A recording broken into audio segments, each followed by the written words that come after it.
কারুন নামে একজন সম্পদশালী ছিল। মিশরের রাজধানী কায়রো থেকে 100 কিলো দূরে ফাইউম নামে একটা জেলা আছে, ওখানে তার বাড়িঘর। আমি দেখে এসেছি, কয়েকবার গিয়েছে। আল্লাহ বলেন, এই কারণকে আমি এত সম্পদ দিয়েছি, এত বেশি ছিল তার সম্পদ, সম্পদগুলো যে সে আলমারির ভিতরে রাখতো, ওই আলমারির যে চাবি হইতো, এই চাবিগুলোরে ওজন করার জন্য, কাঁধে নেওয়ার জন্য 10 জন পেশি শক্তি পুরুষ লাগতো। তো তাকে এলাকার লোকেরা বলেছিল, ক্বালালাহু কওমুহু লা তাফরাহ, এই কারণ তুমি গর্ব করো না।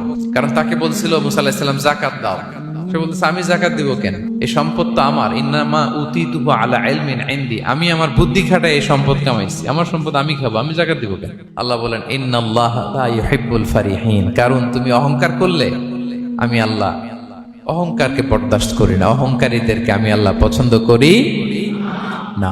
কি হয়েছিল কারণের নসিবে?